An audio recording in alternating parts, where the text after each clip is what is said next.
Bonjour à tous. Aujourd'hui, nous avons une histoire incroyable qui va remettre en question tout ce que vous pensez savoir sur la spiritualité et la foi. Nous allons suivre le récit de Tariq Al-Rahim, un jeune musulman qui a vécu une expérience de mort imminente, a rencontré Jésus et a vu sa vie transformée pour toujours.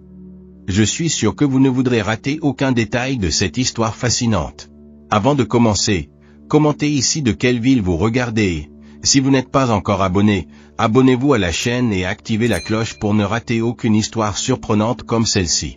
Je m'appelle Tariq Al-Rahim, j'ai 28 ans et je suis né et j'ai grandi à Dearborn, Michigan. Vous savez, Dearborn est une ville avec une grande communauté musulmane, et ma famille a toujours été très dévouée à notre foi islamique.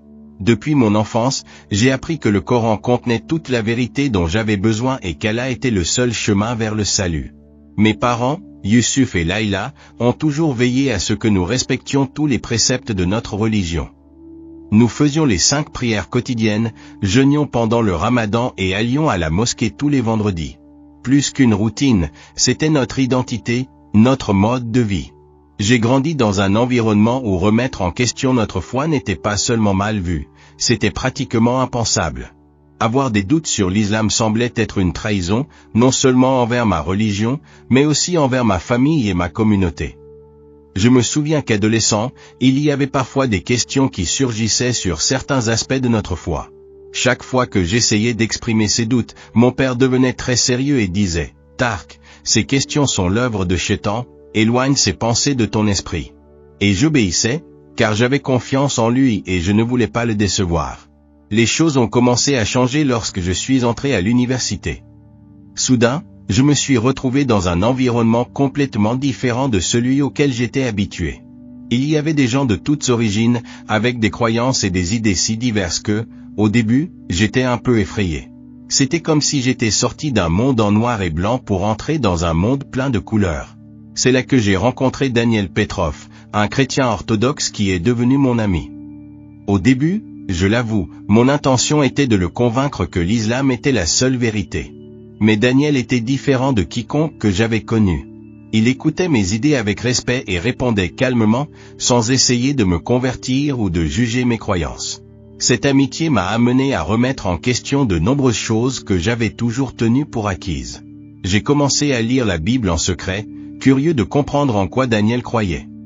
En même temps, je me suis encore plus plongé dans l'étude du Coran, cherchant des réponses aux questions qui commençaient à surgir dans mon esprit.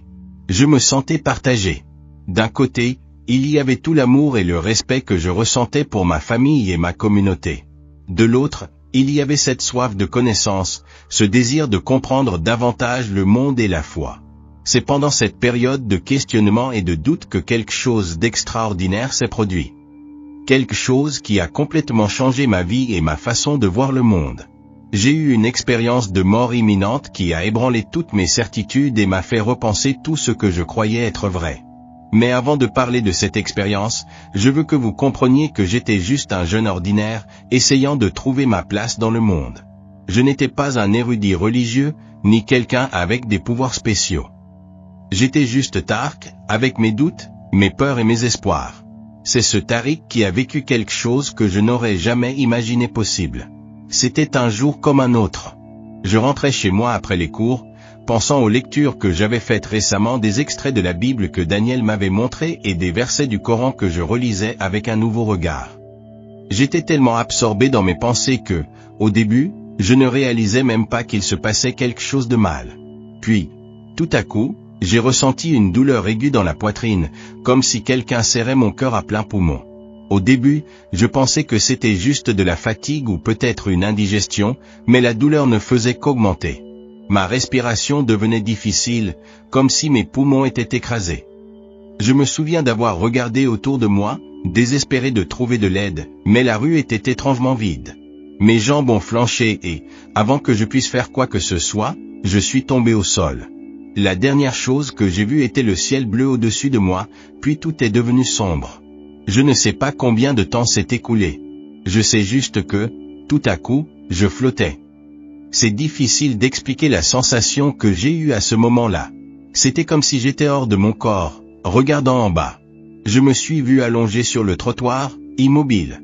J'ai vu des gens s'approcher, quelqu'un appelait une ambulance. Tout semblait se passer au ralenti. La prochaine chose dont je me souviens, c'est que j'étais dans une salle d'urgence. Des médecins et des infirmières couraient autour de moi, leurs voix urgentes mais lointaines, comme si j'entendais tout sous l'eau. Je pouvais voir mon corps sur la civière, pâle et immobile, tandis qu'ils essayaient de me réanimer. C'est à ce moment-là que j'ai entendu quelque chose qui m'a glacé jusqu'à l'âme. L'un des médecins a dit « Nous n'avons pas de battement, commencez la RCP ». J'étais mort, cliniquement mort. C'était surréaliste. Je voulais crier, leur dire que j'étais là, que je pouvais voir et entendre tout, mais je ne pouvais pas. Et puis, quelque chose d'encore plus extraordinaire s'est produit. J'ai ressenti comme si j'étais tiré vers le haut, éloigné de cette salle d'urgence, de cet hôpital, de cette vie. Tout autour de moi est devenu incroyablement lumineux. Ce n'était pas une lumière éblouissante ou douloureuse à regarder, mais une lumière chaude, accueillante, comme si elle m'enveloppait dans une étreinte. À mesure que je m'approchais de cette lumière, j'ai commencé à ressentir une paix que je n'avais jamais expérimentée. Toutes les peurs, toutes les inquiétudes que je portais sur ma famille, ma foi, mon avenir, ont simplement disparu. C'était comme si, pour la première fois de ma vie, j'étais vraiment chez moi. Et c'est alors que je l'ai vu. Au centre de cette lumière radieuse se tenait Jésus. Pas le Jésus des livres d'histoire ou des peintures dans les églises. Il était réel, vivant. Sa présence était écrasante. Il m'a souri, et dans ce sourire, j'ai vu un amour si profond, si inconditionnel, que je me suis senti complètement exposé et, en même temps, totalement accepté. Il n'a pas parlé, du moins pas avec des mots que je pouvais entendre, mais je le comprenais parfaitement. C'était comme si sa présence me disait « Tark, j'ai toujours été ici, j'ai toujours attendu pour toi. » À ce moment-là, tous les doutes que j'avais, toutes les questions sur la foi et la religion, semblaient si petites, si insignifiantes. J'étais devant la vérité même, l'amour même, et rien d'autre n'importait. Je voulais rester là pour toujours, baigné dans cette lumière, dans cette présence. Mais, alors, doucement, comme un père qui réveille un enfant endormi, j'ai senti Jésus me dire que ce n'était pas encore mon heure, que j'avais un but à accomplir sur terre. Avant que je puisse protester, j'ai ressenti une traction, comme si je tombais de nouveau dans mon corps. La lumière s'est éloignée, la paix s'est dissipée, et soudain j'ai ouvert les yeux. J'étais de retour dans la salle d'urgence, haletant, confus. Les médecins semblaient aussi surpris que moi. J'ai entendu quelqu'un dire « C'est un miracle. Il est revenu. » Et, en effet, c'était un miracle. J'avais été mort et était revenu à la vie. Mais, plus que cela, j'avais vécu quelque chose qui changerait le cours de ma vie pour toujours, quelque chose qui me ferait remettre en question tout ce que je pensais savoir sur Dieu, sur la foi et sur le but de mon existence. Les jours qui ont suivi mon expérience de mort imminente ont été, pour le dire simplement, surréalistes. J'ai passé une semaine à l'hôpital, entouré de médecins intrigués par ce qui s'était passé. Ils ne pouvaient pas expliquer comment mon cœur avait cessé de battre pendant 5 minutes et que j'étais revenu sans aucun dommage cérébral. Pour eux, j'étais une énigme médicale. Pour moi, j'étais un homme transformé. Allongé sur ce lit d'hôpital, je repassais chaque détail de mon expérience. La sensation de flotter au-dessus de mon propre corps, la lumière brillante et accueillante, et, surtout, la rencontre avec Jésus. Chaque fois que je fermais les yeux, je pouvais voir son visage, sentir. C'était comme si une partie de cette lumière céleste était encore avec moi, réchauffant mon cœur. Ma famille était constamment à mes côtés. Mon père, Yusuf, tenait ma main fermement, comme s'il craignait que je puisse repartir à nouveau s'il me lâchait. Ma mère, Laïla, oscillait entre larmes de soulagement et prières de gratitude envers Allah. Ils étaient heureux que je sois en vie, bien sûr, mais aussi inquiets. Je pense qu'ils réalisaient que quelque chose en moi avait changé. Je voulais leur parler de mon expérience, de Jésus, de tout ce que j'avais vu et ressenti. Mais, chaque fois que j'essayais, les mots semblaient inappropriés. Comment expliquer quelque chose d'aussi profond, d'aussi transcendant, en utilisant notre langage limité? De plus, je craignais la réaction de mes parents. Comment mes parents, des musulmans dévoués, réagiraient-ils en apprenant que leur fils avait eu une rencontre avec Jésus? Alors, dans les premiers jours, je suis resté silencieux. J'ai laissé penser qu'ils interprétaient mon silence comme de la fatigue ou des réflexions sur la proximité de la mort. En réalité, je menais une lutte interne. Tout ce en quoi je croyais, tout ce qu'on m'avait enseigné depuis l'enfance, était remis en question. Il ne s'agissait pas de rejeter l'islam ou d'embrasser le christianisme. C'était quelque chose de plus profond, de plus fondamental. C'était comme si j'avais entrevu une vérité qui dépassait toute religion organisée. La nuit, lorsque la chambre d'hôpital devenait silencieuse et sombre, je me surprenais à prier. Mais ce n'étaient pas les prières traditionnelles que j'avais récitées toute ma vie. C'étaient des conversations directes avec Dieu, avec Jésus. Je demandais pourquoi j'avais été choisi pour cette expérience et ce que je devais faire avec ce savoir. Une nuit, alors que j'étais perdu dans ses pensées, une infirmière est entrée dans ma chambre. Elle a dû remarquer quelque chose dans mon expression, car elle s'est assise à côté de mon lit et a demandé si j'allais bien. Avant que je ne puisse me contenir, les mots ont commencé à sortir. Je lui ai raconté mon expérience, la lumière, Jésus. Je m'attendais à voir de l'incrédulité ou même du mépris dans ses yeux, mais ce que j'ai vu, c'était de la compréhension. Elle a pris ma main et a raconté que sa sœur avait également eu une expérience de mort imminente des années auparavant. Ces expériences changent les gens, a-t-elle dit. N'essaie pas de tout comprendre d'un coup. Donne du temps au temps. Ces mots ont été un baume pour mon âme confuse. Pour la première fois depuis que je m'étais réveillé, j'ai senti que je n'étais pas seul, que je ne devenais pas fou. Il y avait d'autres qui avaient vécu cela, qui avaient vu au-delà du voile qui sépare ce monde de l'autre. Dans les jours suivants, j'ai commencé à me renseigner sur les expériences de mort imminente. Chaque fois que je restais seul, j'utilisais le téléphone que mes parents avaient apporté, cachant l'écran lorsque quelqu'un entrait dans la chambre. J'ai lu des témoignages de personnes de différentes religions et cultures qui décrivaient des expériences similaires à la mienne, la lumière, la sensation de paix, la rencontre avec des êtres spirituels. Ce étaient des thèmes récurrents. Plus je lisais, plus je me convainquais que ce qui m'était arrivé était réel. Ce n'était pas un rêve, ce n'était pas une hallucination causée par le manque d'oxygène dans le cerveau, comme certains sceptiques le suggèrent. C'était une expérience authentique, Mais, avec cette conviction, est également venu un sentiment de responsabilité. Si j'avais reçu ce don, cet aperçu de l'au-delà, il devait certainement y avoir un but. Je ne pouvais pas simplement retourner à ma vie d'avant, faisant semblant que rien ne s'était passé. J'avais été transformé et, maintenant, je devais découvrir comment vivre cette nouvelle vie. Quand j'ai enfin quitté l'hôpital, je savais que je partais non seulement en tant qu'homme ayant survécu à une crise cardiaque, mais en tant que quelqu'un qui était mort et renaît. Le monde semblait différent maintenant. Les couleurs étaient plus vibrantes, les sons plus nets. C'était comme si je voyais tout pour la première fois, avec de nouveaux yeux. Je savais que le chemin à venir serait difficile. Je devrais faire face aux questions de ma famille, aux attentes de ma communauté. Mais je savais aussi que je n'étais pas seul dans ce voyage.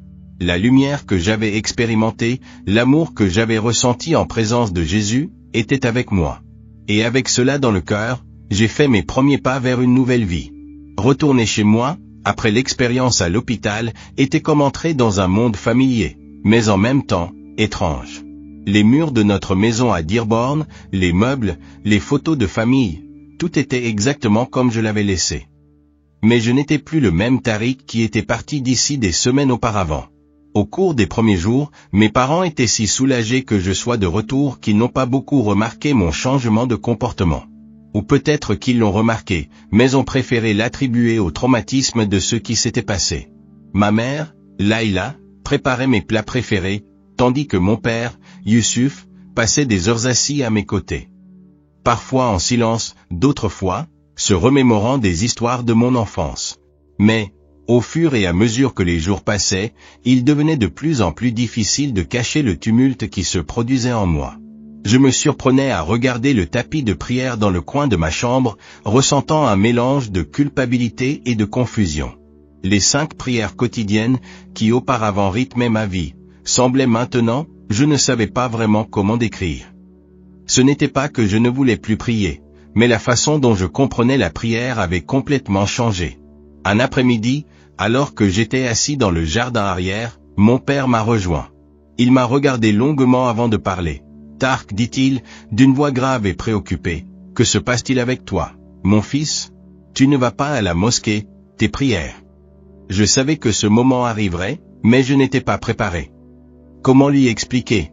Comment lui faire comprendre quelque chose que je ne comprenais pas complètement moi-même? J'ai pris une profonde respiration et j'ai commencé à parler. J'ai raconté la lumière, la sensation de paix, Jésus. Les mots sortaient avec hésitation et je pouvais voir l'expression de mon père changer. D'abord, de l'inquiétude au choc, puis à quelque chose qui semblait être de la peur. Quand j'ai terminé, il y a eu un long silence. Mon père regardait le sol, ses mains serrées l'une contre l'autre. Enfin, il a parlé, sa voix presque un murmure, « Astaghfirullah, qu'Allah nous protéger ». Il m'a regardé avec des larmes dans les yeux et a dit, « Tariq, mon fils, tu as été trompé par Shaitan. Ces visions ne sont pas réelles. Elles ne peuvent pas l'être. » J'attendais déjà cette réaction, mais cela a fait mal. « Papa, ai-je dit, je sais que c'est difficile à croire, mais j'ai vécu cela. C'était réel, plus réel que tout ce que j'ai jamais expérimenté. » Mon père s'est levé brusquement. « Ça suffit, a-t-il dit, je ne veux plus entendre parler de ça. Appelons El-Imam Hassan. Il saura quoi faire. » Dans les jours qui ont suivi, notre maison est devenue un champ de bataille silencieux. Ma mère pleurait en silence, pensant que je ne la voyais pas. Mon père passait des heures au téléphone, parlant doucement avec des leaders de la communauté.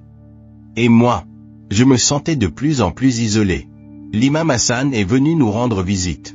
Je l'ai toujours respecté, connu pour sa sagesse et sa compassion. Mais, quand il a essayé de me convaincre que mon expérience était une illusion, une tentation du mal, j'ai réalisé qu'il y avait un gouffre entre nous, un gouffre que les mots ne pouvaient pas franchir. C'est à ce moment que j'ai commencé à me rapprocher de Daniel. Il était le seul avec qui je pouvais parler ouvertement de ce qui s'était passé. Bien qu'il soit chrétien, il n'a jamais tenté de me convertir ou de me mettre sous pression. Il écoutait simplement, offrant du soutien et parfois des perspectives qui m'aidaient à traiter tout cela. Une nuit, alors que nous parlions sur le campus universitaire, Daniel m'a dit quelque chose qui est resté avec moi. « Tariq, parfois Dieu nous retire du chemin que nous connaissons pour nous montrer quelque chose de plus grand. Il ne s'agit pas de changer de religion, mais d'approfondir votre connexion avec le divin. » Ces mots m'ont donné une nouvelle perspective. Je ne rejetais pas mon héritage ou mon éducation, je grandissais, élargissant ma compréhension du divin. Mais comment faire comprendre cela à ma famille et à ma communauté? La tension à la maison continuait de croître. Je pouvais sentir les regards inquiets des voisins quand je sortais, entendre les chuchotements à la mosquée. Des personnes avec qui j'avais grandi, qui me connaissaient depuis l'enfance, me regardaient maintenant comme si j'étais un étranger. Une nuit, après une discussion particulièrement animée avec mon père, je suis sorti faire une promenade, essayant de clarifier mon esprit. Alors que je marchais dans les rues familières de Dearborn, je me suis rendu compte que j'étais à un carrefour. Je pouvais essayer de réprimer mon expérience, retourner à ma vieille vie et rendre tout le monde heureux. Ou je pouvais être fidèle à ce que j'avais vécu, à ce que je savais être vrai, même si cela signifiait affronter le rejet de ceux que j'aimais le plus. Le choix était douloureux, mais au fond de mon cœur, je savais quel était le bon chemin. Je ne pouvais pas nier ce que j'avais expérimenté. Je ne pouvais pas faire semblant de ne pas avoir vu ce que j'avais vu, ressenti ce que j'avais ressenti. Je suis rentré chez moi déterminé à être honnête, peu importe le coût. J'aimais ma famille, j'aimais ma communauté, mais je savais aussi que je devais être fidèle à la vérité que j'avais découverte. Le chemin à venir serait difficile, je le savais. Mais je savais aussi que je n'étais pas seul. La lumière que j'avais expérimentée, l'amour que j'avais ressenti, était avec moi, et avec cette certitude, j'étais prêt à affronter ce qui viendrait. La décision d'être honnête sur mon expérience de mort imminente et ma rencontre avec Jésus a eu des conséquences que, d'une certaine manière, j'avais déjà anticipées, mais qui, pour autant, n'étaient pas moins douloureuses. Tout est venu à la surface un vendredi soir. Traditionnellement, c'était le jour où notre famille se réunissait pour la prière collective et, ensuite, nous partagions un repas. Ce soir-là, la tension dans l'air était palpable. Mon père à peine touchait à la nourriture, ma mère était exceptionnellement silencieuse, et moi, eh bien, je savais que je ne pouvais plus retarder la conversation. Après le repas, j'ai rassemblé mon courage et j'ai dit, « Père, Mère, nous devons parler de ce qui m'est arrivé à l'hôpital, de ce que j'ai vu. » Mon père leva la main pour m'interrompre. « Tariq, dit-il, la voix tremblante d'émotion, réfléchis bien à ce que tu vas dire. Pense à ta famille, à ta communauté. » Je pris une profonde respiration et répondis, « C'est justement par respect pour vous que je dois être honnête. Ce que j'ai vécu était réel. J'ai vu Jésus. J'ai ressenti son amour, et cela a tout changé pour moi. » En ce qui suivit fut une explosion d'émotions. Mon père commença à crier, m'accusant d'avoir été trompé, de trahir ma foi, ma famille. Ma mère pleurait en silence, ses larmes tombant sur la table. J'ai essayé d'expliquer que je ne rejetais pas l'islam, que je partageais simplement une expérience qui avait élargi ma compréhension de Dieu. Mais mes paroles semblaient tomber dans des oreilles sourdes. La discussion s'est prolongée toute la nuit. À un moment donné, mon père a dit quelque chose qui m'a profondément marqué. « Si tu insistes dans cette folie, Tariq, tu n'auras plus de place dans cette maison. » Ces mots furent comme un coup de poing dans le ventre. Je savais que ma révélation causerait des problèmes, mais je n'avais jamais imaginé que cela irait aussi loin. J'ai regardé ma mère, espérant trouver du soutien, mais elle détourna le regard, incapable de me regarder en face. Cette nuit-là, je dormis très peu. Je restais couché dans mon lit, repassant la conversation dans ma tête, me demandant si j'avais fait ce qu'il fallait. Mais, chaque fois que le doute surgissait, je me souvenais de la lumière, de l'amour que j'avais ressenti en présence de Jésus, et je savais que je ne pouvais pas nier cette vérité. Le lendemain matin, l'atmosphère à la maison était glaciale. Mon père ne me parlait pas, et ma mère évitait de me regarder dans les yeux. J'ai passé la journée dans ma chambre, essayant de traiter tout ce qui se passait. C'est alors que j'ai reçu un message de Daniel, demandant si j'allais bien. Incapable de supporter le silence à la maison, j'ai décidé de sortir et de le rencontrer. Nous nous sommes retrouvés dans un café près de l'université. Dès qu'il me vit, Daniel comprit que quelque chose n'allait pas. Je me suis confié, racontant tout ce qui s'était passé. Il m'a écouté patiemment, offrant des mots de réconfort et de soutien. « Tariq, dit-il, après que j'eus terminé, ce que tu traverses est incroyablement difficile, mais souviens-toi, tu n'es pas seul dans ce parcours. » Ces mots m'ont donné de la force, mais m'ont également fait prendre conscience de la gravité de ma situation. J'étais en train de risquer de perdre ma famille, ma communauté, tout ce que je connaissais. Après le repas, j'ai de nouveau rassemblé mon courage et j'ai dit, « Père, Mère, nous devons parler de ce qui m'est arrivé à l'hôpital, de ce que j'ai vu. » Mon père leva la main, m'interrompant. « Tariq, dit-il, la voix tremblante d'émotion, réfléchis bien à ce que tu vas dire. Pense à ta famille, à ta communauté. » Je pris une profonde respiration. C'est justement par respect pour vous que je dois être honnête. Ce que j'ai vécu était réel. J'ai vu Jésus. J'ai ressenti son amour, et cela a tout changé pour moi. En ce qui suivit fut une explosion d'émotions. Mon père criait, m'accusant d'avoir été trompé, de trahir ma foi et ma famille. Ma mère pleurait silencieusement, ses larmes tombant sur la table. J'ai essayé d'expliquer que je ne rejetais pas l'islam, que je partageais simplement une expérience qui avait élargi ma compréhension de Dieu. Mais mes paroles semblaient tomber dans des oreilles sourdes. La discussion s'est étendue toute la nuit. À un moment donné, mon père a dit quelque chose qui m'a profondément marqué. « Si tu insistes dans cette folie, Tariq, tu n'auras plus de place dans cette maison. » Ces mots furent comme un coup de poing dans le ventre. Je savais que ma révélation causerait des problèmes, mais je n'avais jamais imaginé que cela irait aussi loin. J'ai regardé ma mère, espérant trouver du soutien, mais elle détourna le regard, incapable de me regarder en face. Cette nuit-là, je dormis très peu. Je restais couché dans mon lit, repassant la conversation dans ma tête, me demandant si j'avais fait ce qu'il fallait. Mais, chaque fois que le doute surgissait, je me souvenais de la lumière, de l'amour que j'avais ressenti en présence de Jésus, et je savais que je ne pouvais pas nier cette vérité. Le lendemain matin, l'atmosphère à la maison était glaciale. Mon père ne me parlait pas, et ma mère évitait de me regarder dans les yeux. J'ai passé la journée dans ma chambre, essayant de traiter tout ce qui se passait. C'est alors que j'ai reçu un message de Daniel, demandant si j'allais bien.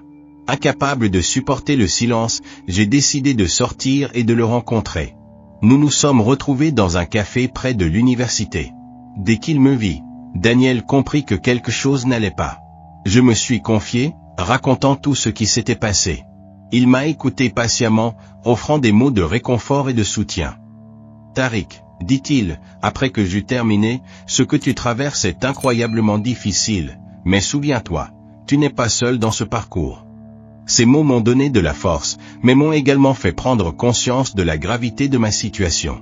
J'étais en train de risquer de perdre ma famille, ma communauté, tout ce que je connaissais. Dans les jours qui ont suivi, la situation à la maison n'a fait qu'empirer. Mon père refusait de me parler directement, ne communiquant qu'à travers ma mère. J'ai entendu des conversations chuchotées sur le fait de m'emmener voir un leader religieux pour exorciser les mauvais esprits. L'idée que mon expérience puisse être vue comme quelque chose de maléfique me peinait profondément. La nouvelle s'est répandue rapidement dans la communauté. Des personnes avec qui j'ai grandi, qui me connaissaient depuis l'enfance, me regardaient maintenant avec méfiance ou pitié. Certains ont essayé de me ramener sur le bon chemin, tandis que d'autres m'évitaient simplement. L'isolement était suffocant. Une semaine après cette fatidique conversation de vendredi, mon père m'a appelé à discuter. Son visage était fatigué, vieilli. « Tariq, a-t-il dit, je t'ai donné du temps pour reconsidérer. Es-tu prêt à admettre ton erreur et à revenir sur le véritable chemin ?» J'ai regardé dans les yeux de l'homme qui avait été mon héros pendant tant d'années et j'ai senti mon cœur s. « Père, ai-je répondu, je t'aime. J'aime notre famille, notre communauté, mais je ne peux pas nier ce que j'ai vécu, ce que je sais être vrai. » Mon père a fermé les yeux, comme si ma réponse était une douleur physique. Quand il les a rouverts, il y avait une froideur que je n'avais jamais vue auparavant. « Alors tu as fait ton choix, a-t-il dit. Je ne peux pas avoir quelqu'un qui rejette notre foi vivant sous ce toit. Tu as jusqu'à demain pour partir. » Les mots étaient attendus, mais ils m'ont néanmoins frappé comme un éclair. Ma mère, qui écoutait depuis la porte, a étouffé un sanglot et est partie en courant. J'ai voulu la suivre, la réconforter, mais je savais que cela ne servirait à rien. Cette nuit-là, j'ai été confronté à la douloureuse réalité de mes choix. En rangeant mes affaires, la réalité de ce qui se passait m'a enfin frappé. Je perdais ma famille, mon foyer, tout ce que je connaissais. Pendant un moment, la peur et le doute ont menacé de me submerger. Mais alors, au milieu du chaos de mes pensées, j'ai ressenti cette même paix que j'avais expérimentée pendant mon expérience de mort imminente. C'était comme si une voix silencieuse me disait « Je suis avec toi ». Le lendemain matin, je suis sorti de la maison où j'avais grandi, portant seulement un sac à dos avec quelques vêtements et affaires personnelles. Ma mère m'a embrassé brièvement à la porte, murmurant « Que Allah te guide de retour vers nous ». Mon père ne faisait que regarder par la fenêtre, son visage une masque de déception. En marchant dans la rue, sentant le poids du sac sur mon dos et le poids encore plus lourd de la perte dans mon cœur, je savais que ma vie ne serait plus jamais la même. Le prix de la vérité avait été élevé, plus élevé que je ne pouvais l'imaginer. Mais, malgré la douleur, il y avait aussi une profonde certitude que j'étais sur le bon chemin. Un voyage difficile ne faisait que commencer, mais je n'étais pas seul. La lumière que j'avais vue et l'amour que j'avais ressenti étaient avec moi. Et avec cette certitude, j'ai fait mes premiers pas vers un avenir inconnu, mais plein de possibilités. Quitter la maison de ma famille a sans aucun doute été le moment le plus difficile de ma vie. Je me suis retrouvé seul, avec seulement un sac à dos d'affaires et un avenir incertain devant moi. Ce premier jour, j'ai erré dans les rues de Dearborn, des lieux qui m'avaient autrefois été si familiers, mais qui semblaient maintenant étranges et hostiles. C'est Daniel qui est venu à mon secours. Lorsque je l'ai appelé et que j'ai expliqué ma situation, il n'a pas hésité à m'offrir un endroit où rester. « Mon canapé est le tien, aussi longtemps que tu en as besoin », a-t-il dit. Sa générosité m'a profondément touché. Les premiers jours chez Daniel ont été un tourbillon d'émotions. Il y avait des moments où je me sentais soulagé de ne plus avoir à cacher qui j'étais, ce que j'avais vécu. Mais il y avait aussi des moments de profonde tristesse, alors que je regardais mon téléphone, espérant que mes parents appellent, qu'ils disent que tout cela avait été un malentendu. Mais le téléphone restait silencieux. Daniel et sa famille ont été incroyablement accueillants. Ils n'ont pas essayé de me convertir ou de me mettre la pression de quelque manière que ce soit. Ils m'ont simplement offert un espace sûr pour traiter tout ce qui se passait. La mère de Daniel, une dame gentille nommée Sarah, me trouvait souvent éveillé tard dans la nuit et s'asseyait avec moi. parfois en silence, d'autres fois, offrant des mots de réconfort.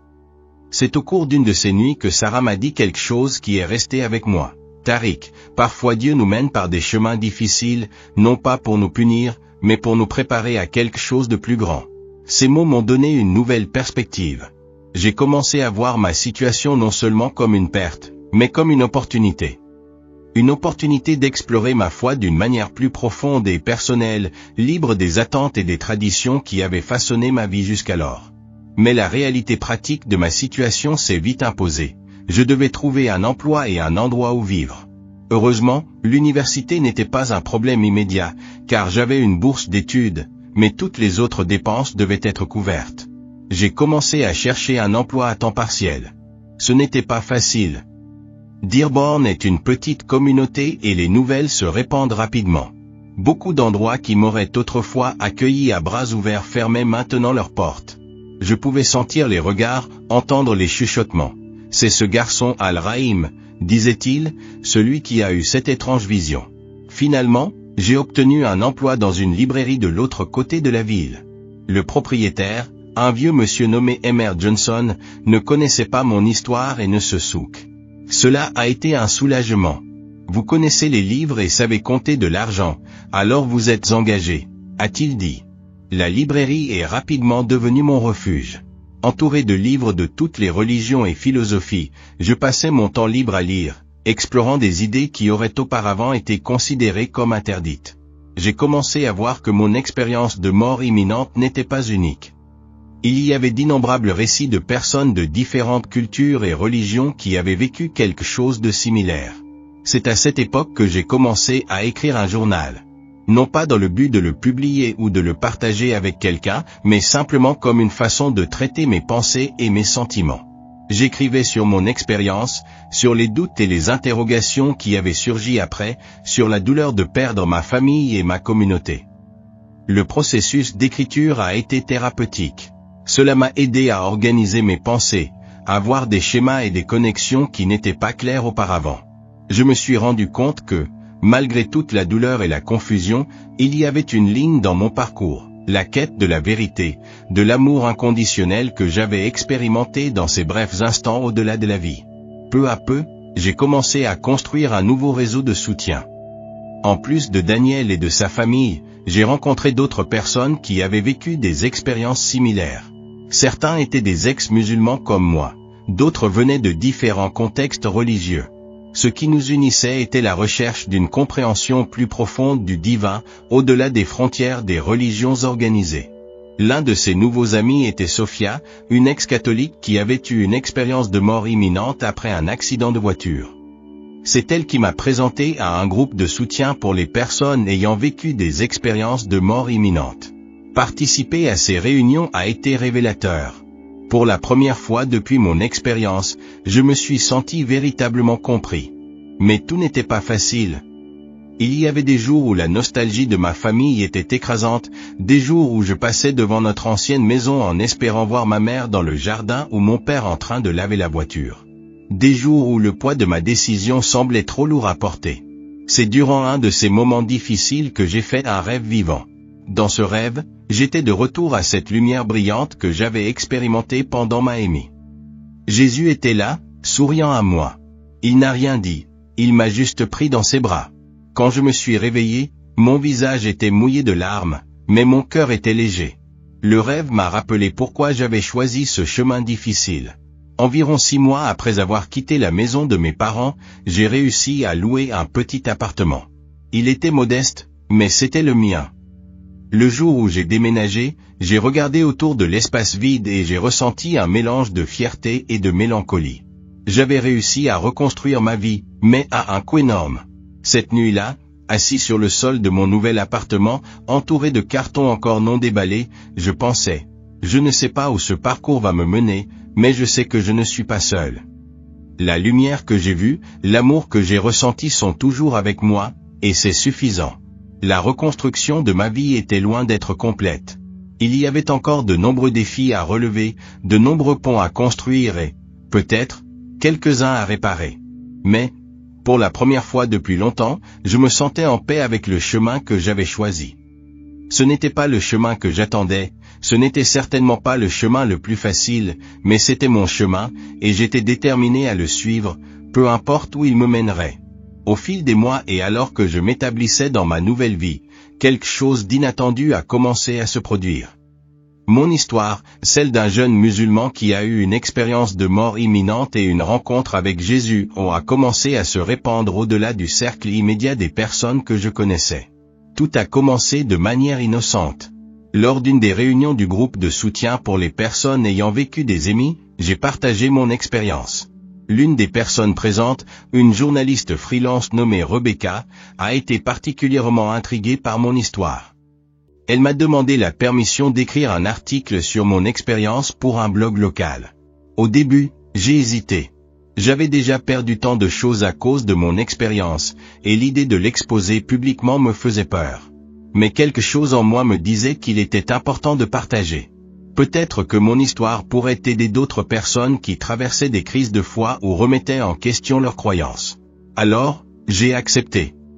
L'article de Rebecca a été publié quelques semaines plus tard, et à ma grande surprise, il a suscité une réponse bien plus importante que je ne l'avais espéré.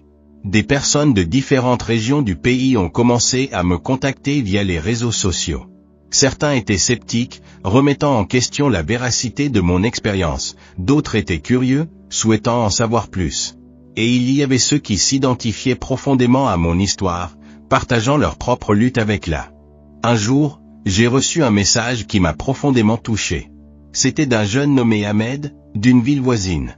Il a écrit « Votre histoire m'a donné le courage de questionner et d'explorer ma propre foi. Pour la première fois, je ne me sens pas seul dans ce parcours. » Des messages comme celui-ci m'ont fait réaliser que mon expérience n'était pas seulement à propos de moi. Elle avait le potentiel d'impacter d'autres vies, d'ouvrir des dialogues sur la foi, la spiritualité et la nature de la réalité, allant au-delà des frontières religieuses traditionnelles. J'ai commencé à recevoir des invitations à parler dans de petits groupes et à des événements. Au début, je me sentais mal à l'aise. Qui étais-je pour parler de ces choses ? Je n'étais pas un leader religieux ni un érudit. J'étais juste quelqu'un qui avait vécu une expérience extraordinaire et qui essayait de la. Mais, au fur et à mesure que je partageais mon histoire, je me suis rendu compte que c'était exactement cela que les gens appréciaient. Je n'offrais pas de réponse définitive ou de doctrine rigide, je partageais simplement mon parcours, avec tous ses doutes, ses luttes et ses moments de clarté.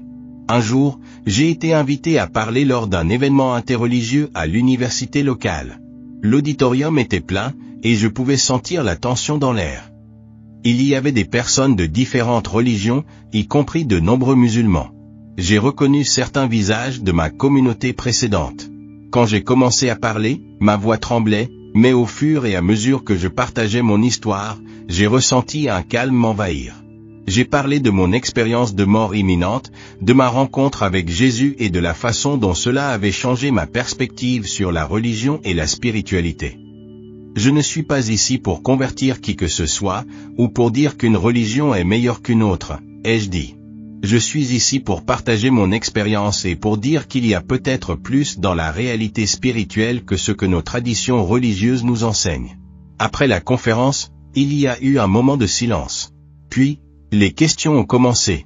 Certaines étaient hostiles, m'accusant de trahir ma foi. D'autres étaient curieuses, cherchant à comprendre davantage. Et il y avait celles qui m'ont surpris par leur ouverture et leur empathie. Une vieille femme musulmane s'est levée et a dit « Mon petit-fils a eu une expérience similaire après un accident. Nous l'avons réduit au silence de peur de ce que la communauté dirait. Aujourd'hui, en vous écoutant, je réalise que nous avons peut-être commis une erreur. » Ces mots m'ont profondément ému. J'ai compris qu'en partageant mon histoire, j'ouvrais un espace pour que d'autres partagent les leurs. Je remettais en question le tabou qui existe dans de nombreuses communautés religieuses autour des expériences spirituelles qui ne s'inscrivent pas dans les récits traditionnels. Cependant, tout n'était pas positif. J'ai commencé à recevoir des menaces en ligne de la part d'extrémistes religieux qui me voyaient comme une menace.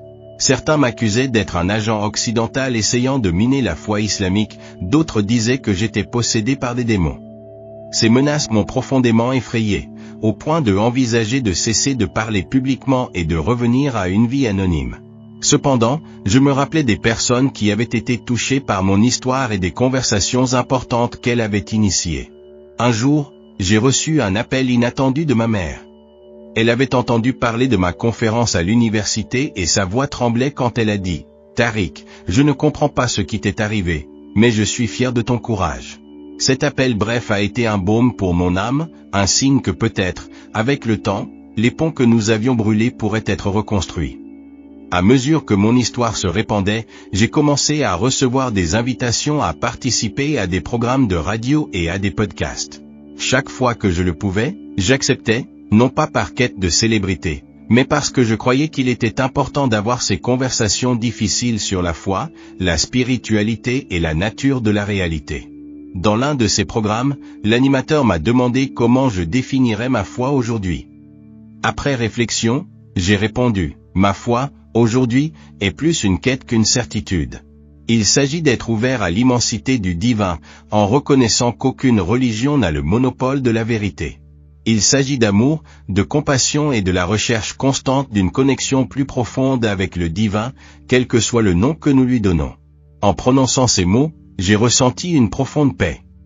J'ai réalisé qu'en dépit de tous les défis et pertes, mon expérience de mort imminente m'avait donné un cadeau précieux, la liberté d'explorer le divin au-delà des limites des traditions religieuses et l'opportunité d'aider les autres à faire de même.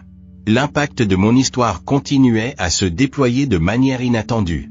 C'était un voyage difficile et parfois effrayant, mais profondément significatif. Avec l'écho croissant de mon histoire et mon engagement dans des discussions sur la spiritualité et les expériences de mort imminente, j'ai ressenti le besoin d'approfondir ma propre compréhension. Il ne suffisait pas de raconter mon histoire. Je voulais la comprendre mieux, la contextualiser dans un cadre plus large de connaissances spirituelles et scientifiques. J'ai commencé à dévorer des livres sur les émis, la conscience, la physique quantique et les études comparatives de religion, passant des heures à la bibliothèque de l'université plongée dans des textes académiques et philosophiques. À mesure que je lisais davantage, je réalisais à quel point le domaine des expériences spirituelles et de la conscience humaine est complexe.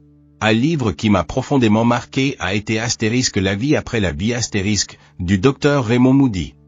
Ses recherches sur les expériences de mort imminente, EMI, ont révélé que, bien que mon expérience soit unique pour moi, elle partageait des éléments communs avec les vécus de milliers d'autres personnes à travers le monde. Cela m'a fait me demander, si tant de personnes de différentes cultures et religions ont des expériences similaires, que nous dit cela sur la nature de la réalité et de la conscience? J'ai été particulièrement intrigué par les similitudes entre les émis et les expériences mystiques décrites dans diverses traditions religieuses. Les récits de lumière divine, d'amour inconditionnel et de la sensation d'unité avec le tout semblaient résonner à travers les âges et les cultures. J'ai commencé à voir ma propre expérience non pas comme un événement isolé, mais comme faisant partie d'un schéma plus large d'expériences humaines. Mon intérêt m'a conduit à participer à des conférences et des ateliers sur la conscience et la spiritualité. Lors de l'un de ces événements, j'ai rencontré le Dr Elisabeth Kubler-Ross, pionnière dans les études sur la mort et le mourir. Sa conférence sur la manière dont les émis peuvent transformer notre façon de vivre a profondément résonné en moi. Après la conférence, j'ai eu l'occasion de lui parler brièvement. Lorsque j'ai partagé un peu de mon histoire, elle m'a regardé avec un mélange de compassion et d'enthousiasme et a dit « Vous avez reçu un cadeau précieux, utilisez-le sagement, non pas pour prouver que vous avez raison ou que les autres ont tort, mais pour apporter plus de lumière et de compréhension au monde. » Ces mots sont restés avec moi, façonnant la façon dont je voyais ma mission. Il ne s'agissait pas de convertir des gens ou de prouver la véracité de mon expérience, mais d'utiliser ce que j'ai vécu pour promouvoir le dialogue, la compréhension et une vision plus large de la spiritualité. Ma quête de connaissance ne s'est pas limitée au domaine spirituel. J'ai commencé à explorer l'intersection entre science et spiritualité. J'ai étudié les états altérés de conscience, les effets de la méditation sur le cerveau et les théories de la physique quantique sur la nature de la réalité, ce qui me fascinait. Un jour, en regardant une conférence en ligne sur les neurosciences et les expériences mystiques, j'ai eu une épiphanie. Le conférencier expliquait comment certaines expériences spirituelles pouvaient être reproduites en laboratoire par stimulation cérébrale. Pendant un moment, J'ai ressenti de la peur, imaginant que mon expérience pouvait n'être qu'un phénomène neurologique sans véritable signification spirituelle. Mais alors, une nouvelle perspective est apparue. Peut-être que les neurosciences ne nient pas la réalité spirituelle, mais montrent simplement les mécanismes par lesquels nous pouvons y accéder. Tout comme une radio ne crée pas la musique qu'elle diffuse, mais la capte simplement, peut-être que notre cerveau est l'instrument qui capte des. Cette idée m'a conduit à explorer des pratiques méditatives de différentes traditions. J'ai commencé à pratiquer la méditation quotidiennement, alternant entre des techniques soufis islamiques, des pratiques bouddhistes de pleine conscience et la contemplation chrétienne. Chaque pratique semblait offrir une fenêtre différente sur cette même réalité que j'avais entrevue lors de mon NDE. Un jour, pendant une méditation profonde, j'ai de nouveau ressenti la lumière et l'amour inconditionnel que j'y. Peu à peu, je me suis éloigné des interprétations littérales et dogmatiques de la religion avec laquelle j'avais grandi, ce qui a créé des conflits, tant avec ma ancienne communauté qu'avec certains des nouveaux amis que je me suis fait dans le monde des NDE et de la spiritualité alternative. Alors que certains m'accusaient d'être excessivement rationnel, d'autres craignaient que mon intérêt pour la science diminue la signification spirituelle des NDE. Pour moi, cependant, connaissance et spirit. Plus j'apprenais sur le cerveau, la conscience et la nature de la réalité, plus je m'émerveillais du mystère de l'existence. La connaissance ne diminuait pas le miracle, mais l'élargissait. Une nuit, en réfléchissant à mon parcours, j'ai écrit dans mon journal. La quête de réponses m'a montré que les plus grandes vérités ne résident pas dans les réponses elles-mêmes, mais dans les questions que nous posons. Chaque nouvelle découverte ouvre la porte à plus de mystères. Peut-être que le but n'est pas d'atteindre une destination finale de connaissance absolue, mais de continuer à croître, explorer et s'émerveiller devant l'immensité de ce que nous ne savons pas. Je réalise maintenant que mon expérience de mort imminente n'était que le début d'un voyage bien plus grand, de découverte non seulement sur l'au-delà, mais sur la nature de la réalité, de la conscience et de ce que signifie être humain. Ce voyage d'autodécouverte, cependant, n'a pas été sans défi. Peut-être que le but n'est pas d'atteindre une destination finale de connaissance absolue, mais de continuer à croître, explorer et s'émerveiller devant l'immensité de ce que nous ne savons pas. Je réalise maintenant que mon expérience de mort imminente n'était que le début d'un voyage bien plus grand, de découverte non seulement sur l'au-delà, mais sur la nature de la réalité, de la conscience et de ce que signifie être humain. Ce voyage d'autodécouverte, cependant, n'a pas été sans défi. L'éloignement de ma famille, causé par mes choix spirituels, était une douleur constante, bien qu'atténuée par le temps. Un bref appel de ma mère, après une conférence à l'université, a planté une graine d'espoir. Peu à peu, j'ai commencé à envoyer des emails avec de brèves mises à jour sur ma vie, évitant de mentionner mes expériences spirituelles pour ne pas mettre de pression. À ma grande surprise, elle répondait, et ses réponses devenaient de plus en plus longues avec le temps. Graduellement, notre connexion a commencé à se reconstruire. Environ 3 ans après avoir quitté la maison, j'ai reçu un email de ma mère qui m'a fait pleurer. Tariq, mon fils, je sais que nous ne sommes pas d'accord sur beaucoup de choses, mais je veux que tu saches que, peu importe ce qui arrive, tu seras toujours mon fils et je t'aimerai toujours. Ces mots étaient un baume pour mon âme. Lorsque nous nous sommes enfin retrouvés, l'étreinte que nous avons partagée était plus éloquente que n'importe quel mot. Reconstruire la relation avec mon père a été encore plus difficile, mais, peu à peu, nous avons également commencé à nous rapprocher, avec beaucoup d'efforts et de compréhension mutuelle. Avec le temps, j'ai réalisé que la réconciliation ne signifie pas être d'accord sur tout, mais créer un espace où nous pouvons nous aimer et nous respecter, malgré nos différences. Lors d'une conversation significative, des années après nos retrouvailles, mon père m'a dit quelque chose que je n'oublierai jamais. Tariq, je crois toujours que l'islam est le véritable chemin, mais je vois comment ton parcours t'a transformé. Peut-être que Dieu a un plan plus grand que nous ne comprenons pas complètement. Ces mots symbolisaient à quel point nous avons grandi, tant individuellement que dans notre relation. Aujourd'hui, je reconnais que l'amour véritable transcende les différends. Parfois, l'acte le plus courageux et spirituel que nous pouvons accomplir est de tendre la main à travers l'abîme de la différence et de dire « Je ne te comprends pas complètement, mais je t'aime et je te respecte ». Mon parcours m'a appris que la véritable spiritualité ne nous sépare pas des autres, mais nous connecte de manière plus profonde et significative, et pour cela, Je suis éternellement reconnaissant.